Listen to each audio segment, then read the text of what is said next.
এ বাজান গো আমার, আবু জেহেল তখন ডেকে বলে, বেলাল রে, এত বড় লোভনীয় প্রস্তাব দিলাম, যেহেতু গ্রহণ করলাই না, সোজা আঙ্গুলে ঘিউ না উঠে আঙ্গুলে একটু বাঁকা করা লাগবে। এই কথা বলে যুবকদের লেলিয়ে দিল, বেলালকে চাবুক দিয়ে পিটাও।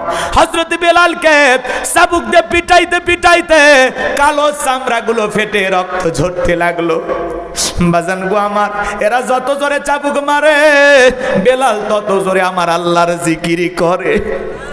সুবহানাল্লাহ জোরে বলেন আমার ভাইরা। হযরত বেলাল জিকির থামায় না, এরা যত জোরে চাবুক মারে, বেলাল তত জোরে আল্লাহর জিকির করে। এইবারে চাবুক দিয়ে পিটাইতে পিটাইতে আবু জেহেল ডেকে বলে, বেলাল, এত চাবুক দিয়ে পিটাইলাম, পিঠটা ফেটে রক্ত ঝরতেছে। বেলাল রে, এরপরেও কি নবী মুহাম্মদ সাল্লাল্লাহু আলাইহি সাল্লামের কালেমা ছাড়বি না? কালেমা কি ত্যাগ করবি না? বাপ দাদার ধর্মে কি আর ফিরবি না? হযরত বেলাল ডেকে বলে, আবু জেহেল রে, মারতে মারতে যদি মেরেও ফেলে দাও, জীবনটা দিতে রাজি, ইমানের পথ থেকে ফিরে আসতে রাজি নাই। বলেন আল্লাহু আকবার। আবু জেহেল তখন ডেকে বলে, যুবকেরা পায়ে রশি লাগাও। হযরতে বেলালের পায়ে রশি লাগাইয়া মরুভূমির উত্তপ্ত বালিতে শেষরায় নিয়ে ঘোরা হলো। বাজান গো আমার, বাবলা গাছের কাঁটাগুলো পেরেকের মতো জিহ্বাতে মারা হলো। এরপরে হযরতে বেলাল জিকিরি বন্ধ করে না। এ বাজান গো আমার, বিকেল বেলা নিয়ে এসে বলে, বেলাল রে, চাবুক দিয়ে পিটাইলাম, পায়ে রশি লাগায় শেষরায় নিয়ে ঘুরলাম, এত নির্যাতন জুলুম করলাম রে বেলাল, এরপরেও কেউ নবী মুহাম্মদ সাল্লাল্লাহু আলাইহি সাল্লামের কালেমা ছাড়বি না? হযরতে বেলাল ডেকে বলে, আবু জেহেল রে, বেলালের নিঃশ্বাস থাকবে যতদিন, বেলাল কালেমার পথে টিকে থাকবে ততদিন। আল্লাহু আকবার। হযরত বেলাল কালেমা পড়ে মুসলমান হয়ে গেল।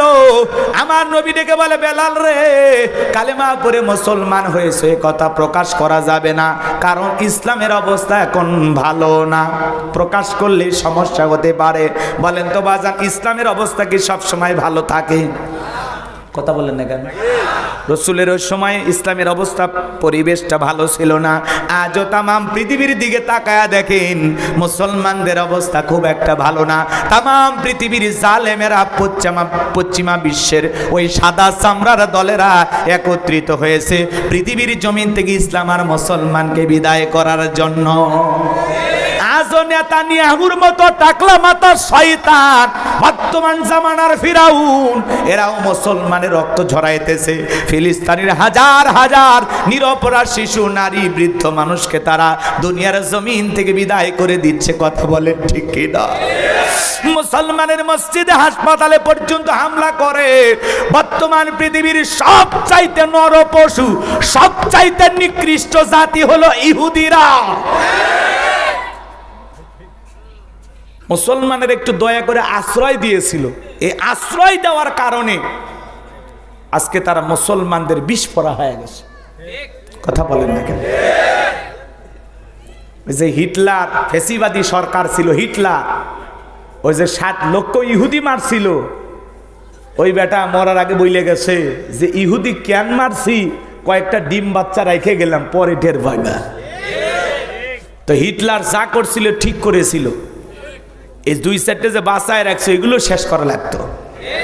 ইহুদিদের সংখ্যা কিন্তু খুব বেশি না, এরা হলো 1.5 কোটি, 15 মিলিয়ন। কথা কি বুঝতে পারছেন? সংখ্যায় খুবই কম, কিন্তু সংখ্যায় কম হইলেও এদের মাথায় খুব শয়তানি বুদ্ধি। কথা কি বুঝতে পারছেন? পৃথিবীর বড় বড় মার্কেটগুলো এদের দখলে। আপনি ব্যবহার করেন না ইউনিলিভারের যে প্রোডাক্টগুলো আছে, পণ্যগুলো আছে, ব্যবহার করেন না? সানসিলিক, ডাব, লাক্স আছে না? খান না কোকোকোলা, 7 আপ? কথা কয় দেখে সব কার? ওই ইহুদিদের। আপনি খাইতেছেন কোকোকোলা, এটা টাকা না, এটা কোকোকোলা না, এটা বোমা। আপনি খাইতেছেন, এই টাকা দিয়া ওরা বোমা তৈরি করে মুসলমানকে মারবে। এজন্য এগুলো খাওয়া যাবে না, এদের পণ্যগুলো বর্জন করতে হবে, বয়কট করতে হবে। কথা বলে ডেকে না। আমরা তো ওদের সাথে সরাসরি যুদ্ধে অংশগ্রহণ করতে পারতেছি না, কিন্তু অর্থনৈতিকভাবে ওদেরকে দুর্বল করে দিতে হবে। এই জন্য ওদের কোনো পণ্য বাজার থেকে ক্রয় করে বাড়িতে নিয়ে যাওয়া যাবে না, এতটুকু করেন।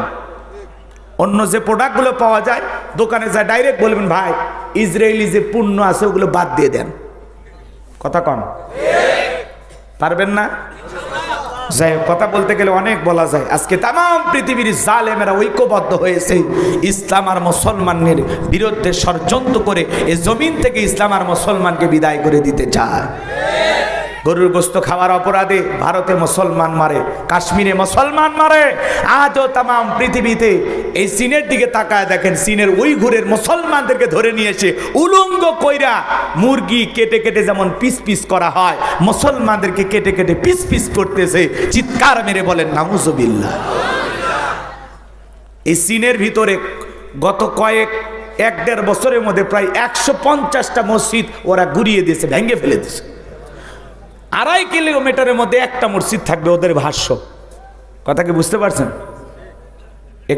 অল্প সময়ের মধ্যে প্রায় শত শত মসজিদ তারা গড়িয়ে দিয়েছে। রাগ করেন না বাজান, মন খারাপ জান কইরেন না, বিষয়গুলো বোঝার চেষ্টা করবেন। ওরা কিন্তু আমাদের বন্ধু না।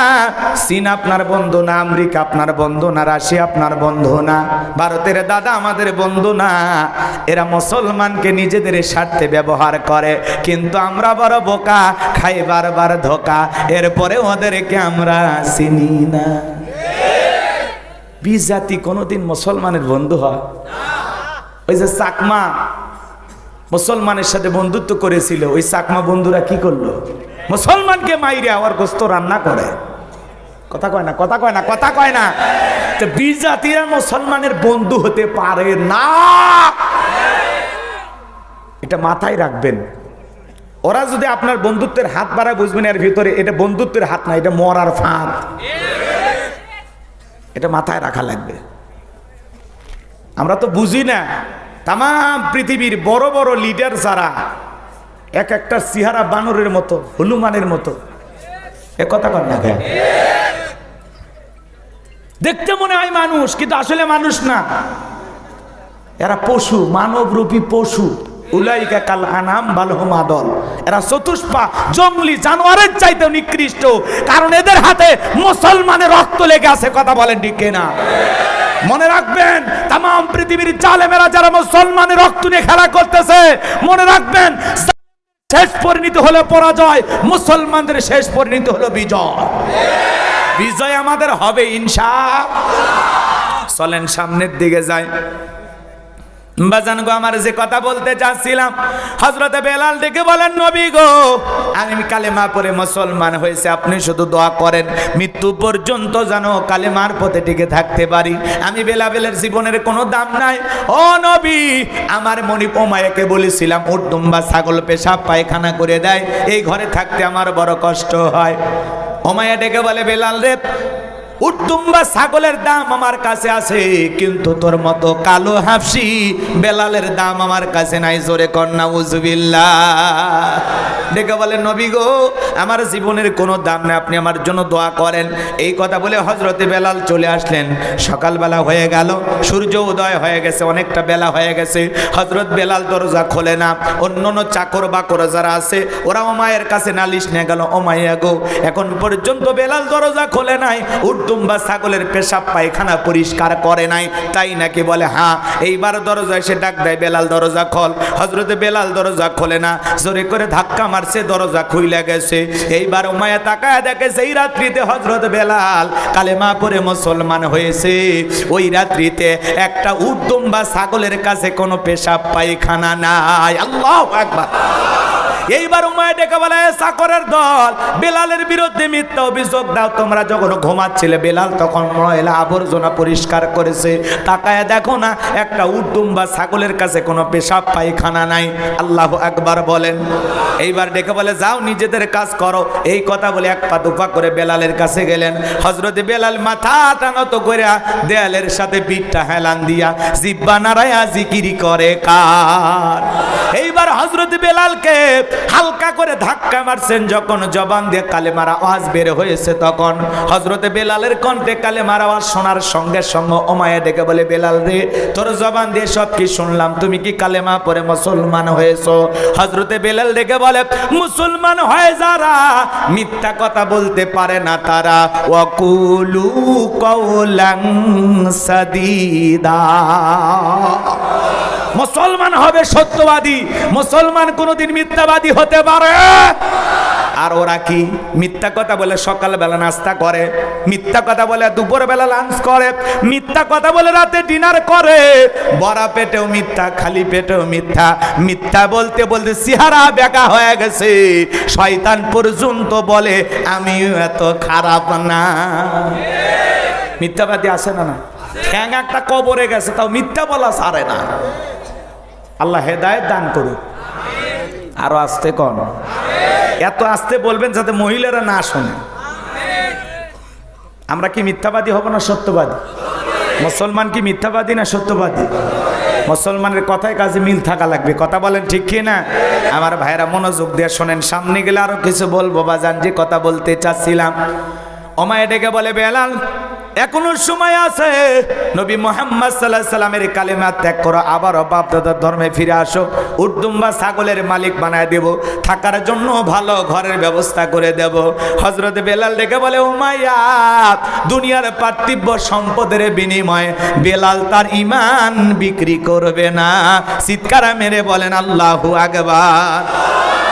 এইবার ডেকে বলে, আমার কথা না শুনলে বড় নেতা আবু জেহেলকে খবর দিব। হযরতে বেলাল ডেকে বলে, কোন বড় নেতা ছোট নেতা কাউকে কোনো গোনার টাইম নাই। আমি দুনিয়ার কোন আবু জেহেলকে ভয় করি না, আমি ভয় করি আমার আল্লাহকে। উমাইয়া দৌড়ে চলে গেল আবু জেহেলের বাড়িতে, যা বলে, নেতা সর্বনাশ হয়ে গেছে, আমার বাড়ির কৃতদাস বেলাল কালেমা পড়ে মুসলমান হয়েছে, একটা কিছু করেন। ডেকে বলে, ঠিক আছে যাও, আমি আসতেছি। আবু জেহেলের একটা বিশেষ বাহিনী ছিল, ক্যাডার মাস্তান ছিল, যাদের কাজই হলো নতুন নতুন মুসলমানদের উপর নির্যাতন জুলুমের স্টিম রোলার চালানো। কথা কয় না? কথা কয়।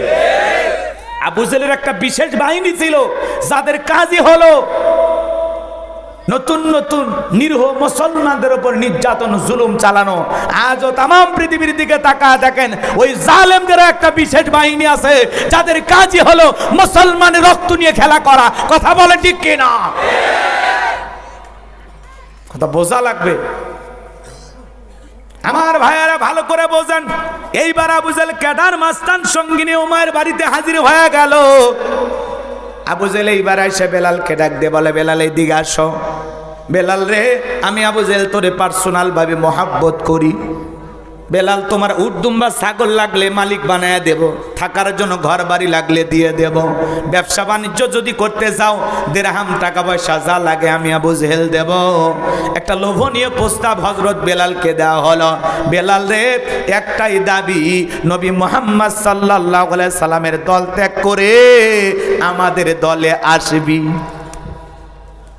দুনিয়ার সব সম্পদ যদি আমি বেলালকে দিতে চাও, দুনিয়ার সব সম্পদ ছাড়তে রাজি, নবী মুহাম্মদ সাল্লাল্লাহু আলাইহি সাল্লামের কালেমা ছাড়তে রাজি নাই। বলেন আল্লাহু আকবার।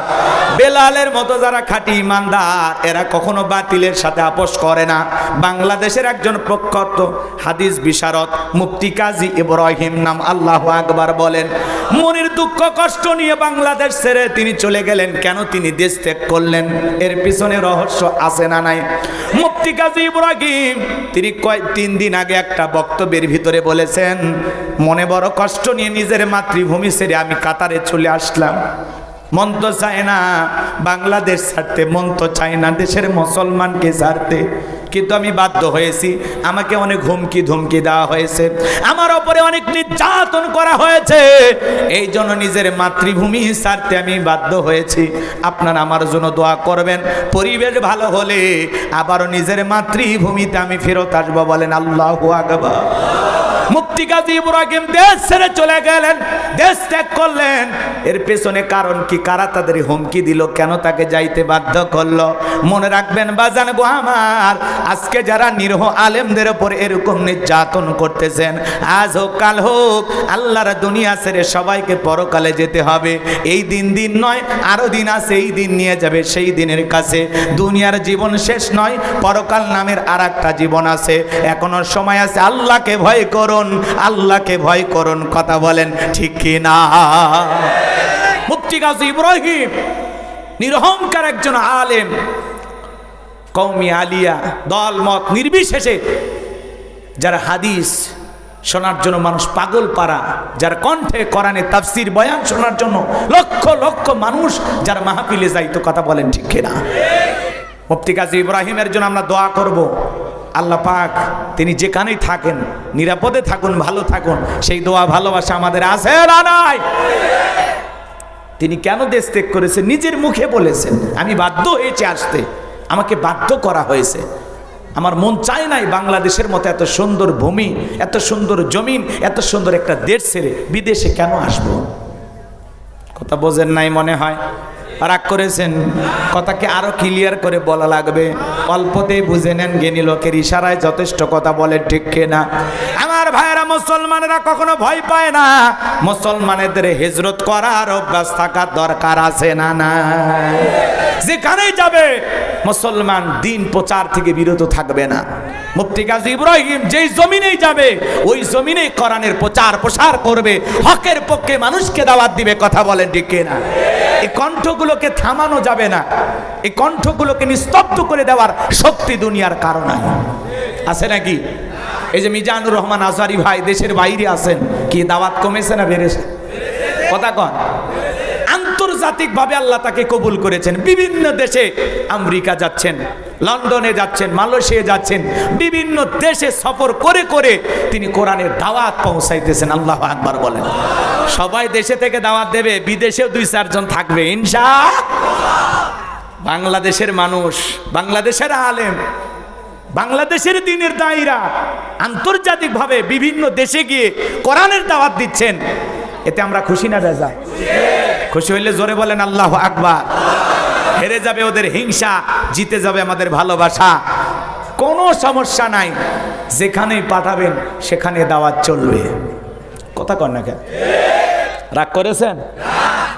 আলেমদের জন্য দোয়া ভালোবাসা আপনাদের আছে না নাই? সামনের দিকে যায়, কথা অনেক লম্বা হবে, লম্বা করব না, সংক্ষিপ্ত করে বলে দিয়ে যায়। হযরত বেলাল দেখে বলে, আবু জাহেল রে, দুনিয়ার কোনো পার্থিব সম্পদের বিনিময়ে বেলাল তার ঈমান বিক্রি করবে না। বেলালের মতো যারা খাঁটি ঈমানদার, এরা হাসতে হাসতে ফাঁসির দড়িতে ঝুলতে রাজি, হাসতে হাসতে জীবন দিতে রাজি, এরপরে বাতিলের সাথে আপোষ করবে না। কথা বলেন ঠিক কিনা? কিন্তু যারা মুনাফিক মার্কা মুসলমান, ওরা টাকার বান্ডিলের কাছে বিক্রি হয়ে যায়। টাকা যেই দিকে ওদের ফতুয়া সেই দিকে আছে না নাই? টাকার কাছে বিক্রি হয়ে কে কি বলে মাথায় ঠিক নাই। আছে আছে, রাগ করেন না। তাহলে আলেমেরা কখনো টাকার গোলাম হবে না। কথা বলে ঠিক কিনা? একজন দ্বীনের দায়ীকে টাকা দিয়ে কেনা যাবে না। কথা বলে ঠিক কিনা? এই জন্য মুসলমানকে প্রতিবাদ করতে হবে, প্রতিবাদের ভাষা মুসলমানের মুখে থাকতে হবে। টাকার কাছে নিজেকে বিক্রি করা যাবে না।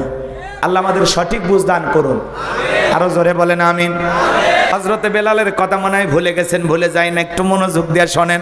এ বাজান গো আমার, আবু জেহেল তখন ডেকে বলে, বেলাল রে, এত বড় লোভনীয় প্রস্তাব দিলাম, যেহেতু গ্রহণ করলাই না, সোজা আঙ্গুলে ঘিউ না উঠলে আঙ্গুলে একটু বাঁকা করা লাগবে। এই কথা বলে যুবকদের লেলিয়ে দিল, বেলালকে চাবুক দিয়ে পিটাও। হযরত বেলালকে চাবুক দিয়ে পিটাইতে পিটাইতে কালো চামড়াগুলো ফেটে রক্ত ঝরতে লাগলো। বাজান গো আমার, এরা যত জোরে চাবুক মারে, বেলাল তত জোরে আমার আল্লাহর জিকির করে। সুবহানাল্লাহ জোরে বলেন। আমার ভাইরা, হযরত বেলাল জিকির থামায় না। এরা যত জোরে চাবুক মারে, বেলাল তত জোরে আল্লাহর জিকির করে। এইবারে চাবুক দিয়ে পিটাইতে পিটাইতে আবু জেহেল ডেকে বলে, বেলাল, এত চাবুক দিয়ে পিটাইলাম, পিঠটা ফেটে রক্ত ঝরতেছে। বেলাল রে, এরপরেও কি নবী মুহাম্মদ সাল্লাল্লাহু আলাইহি সাল্লামের কালেমা ছাড়বি না? কালেমা কি ত্যাগ করবি না? বাপ দাদার ধর্মে কি আর ফিরবি না? হযরত বেলাল ডেকে বলে, আবু জেহেল রে, মারতে মারতে যদি মেরেও ফেলে দাও, জীবনটা দিতে রাজি, ইমানের পথ থেকে ফিরে আসতে রাজি নাই। বলেন আল্লাহু আকবার। আবু জেহেল তখন ডেকে বলে, যুবকেরা পায়ে রশি লাগাও। হযরতে বেলালের পায়ে রশি লাগাইয়া মরুভূমির উত্তপ্ত বালিতে শেষরায় নিয়ে ঘোরা হলো। বাজান গো, আমার বাবলা গাছের কাঁটাগুলো পেরেকের মতো জিহ্বাতে মারা হলো। এরপরে হযরতে বেলাল জিকিরি বন্ধ করে না। এ বাজান গো আমার, বিকেল বেলা নিয়ে এসে বলে, বেলাল রে, চাবুক দিয়ে পিটাইলাম, পায়ে রশি লাগায় শেষরায় নিয়ে ঘুরলাম, এত নির্যাতন জুলুম করলাম রে বেলাল, এরপরেও কেউ নবী মুহাম্মদ সাল্লাল্লাহু আলাইহি সাল্লামের কালেমা ছাড়বি না। হযরতে বেলাল ডেকে বলে, আবু জেহেল রে, বেলালের নিঃশ্বাস থাকবে যতদিন, বেলাল কালেমার পথে টিকে থাকবে ততদিন। আল্লাহু আকবার। আমার ভাইয়েরা, এবার আবু জেহেল ডেকে বলে, যাও যুবকেরা যাও, কয়েকজন যুবক মিলে বিশাল বড় একটা পাথর নিয়ে আইসো, বেলালের বুকের উপরে চাপায়া দাও। তাই করা হলো।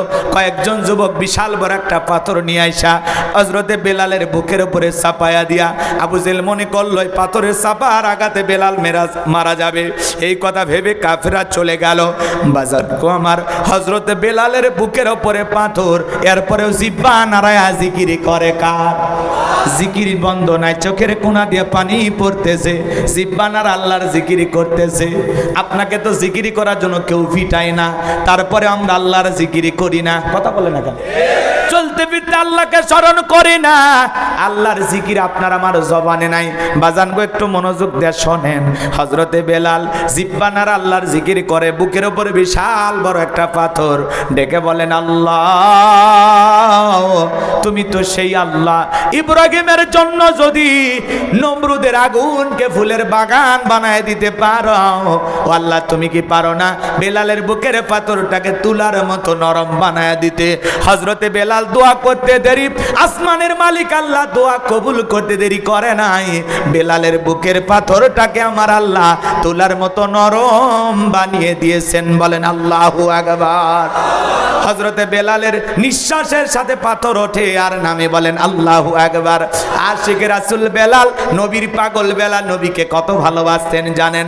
নবী যখন মক্কা নগরীতে পথ চলতো, হযরত বেলাল একবার ডানে যার একবার বামে যায়। নবী ডেকে বলে, বেলাল রে, বুঝি না, একবার ডানে যার একবার বামে যাও, ব্যাপারটা কি?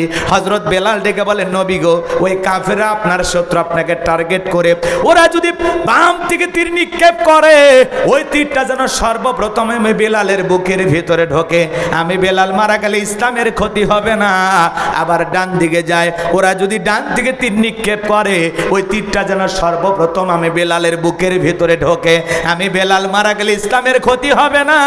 আপনি নবী মারা গেলে ইসলাম আর মাথা উঁচু করে সামনের দিকে দাঁড়াবে না। নিজের জীবনের বিনিময়ে বিশ্ব নবীকে আগলায় রাখতেন হযরতে বেলাল। বলেন আল্লাহু আকবার। সেই বেলালের উপর নির্যাতন জুলুমের কথা নবীজি যখন জানতে পারলেন, এই বেলাল কেমন বেলাল জানেন? বলবো? কষ্ট হবে না তো আপনাদের? নবীজি যেদিন ইন্তেকাল করেছিলেন, ছোট্ট বাচ্চার মতো বেলাল ফুফিয়ে ফুফিয়ে কাঁদে আর ডেকে বলে, আমি জীবনে আর কোনোদিন আজান দেব না। আমি আজান দেওয়ার পরে বিশ্ব নবী ইমামতি করবে না। আমি বেলাল আর কোনোদিন আজান দেব না। সাহাবায়ে কেরাম ডেকে বলে, বেলাল সবর করো, ধৈর্য ধারণ করো, এভাবে ভেঙে পড়ো না, কান্না করো না। হযরত বেলাল বলে, না না না, আমি আর জীবনে কোনোদিন আজান দেব না। ছোট্ট বাচ্চার মতো ফুফিয়ে কাঁদে, কারো সান্ত্বনা বেলাল শোনে না। নবীজি সোমবারের দিনে ইন্তেকাল করলেন, বুধবারের দিনে তামাম পৃথিবীর উম্মতকে কাঁদিয়ে আজ মদিনার সবুজ গম্বুজের নিচে আপনার আমার নবী শায়িত। আমার ভাইয়েরা, হযরতে বেলাল ডেকে বলেন, আমি মদিনায় থাকলে পাগল হয়ে যাব। মদিনা ছেড়ে চলে গেলেন, 6টা মাস অতিবাহিত হয়ে যায়, বেলাল আর মদিনায় আসে না। নবীজি ঘুমের ঘরে স্বপ্নে ডেকে বলে, বেলাল, কত মানুষ দূর দূরান্ত থেকে আইসা আমি নবীর কবরের পাশে দাঁড়ায় সালাম দেয়, আমি নবীর রওজা পাকে দাঁড়ায় সালাম দেয়। বেলাল রে, আয় আয় আয়, একবার মদিনায় আইসা আমি নবীকে একবার সালাম দিয়া যা। বলেন আল্লাহু আকবার। নবীর পাগল বেলাল আর দেরি করলো না, পরের দিন ঘুম থেকে উঠা মদিনাতে চলে আসলেন। বেলাল মদিনা আসার পর চতুর্দিকে সাহাবায়ে ইকরাম তাকে ঘিরে ধরলেন। সবার মুখে একটাই কথা, বেলাল দাও না একটু আজান দাও, কতদিন হয়ে গেল আমরা তোমার আজান শুনতে পাই না। হযরত বেলাল ডেকে বলেন, না আমি আজান দেব না। ছোট্ট ছোট্ট বাচ্চারা পর্যন্ত বেলালকে দেখার জন্য ভিড় জমাইছেন। নবীর নাতি হাসান আর হুসাইন দুইটা ভাই যখন দুইটা হাত ধরেছেন, হযরতে হুসাইন যখন হাতটা ধরে ডেকে বলে, নানু ভাই, ও নানু ভাই, নানাও চলে গেছে, তুমি আমাদেরকে ছেড়ে চলে গেছো। ও নানু ভাই, কতদিন হয়ে গেল তোমার কণ্ঠে আমরা আজান শুনতে পাই না, দাও না একটু আজান দাও।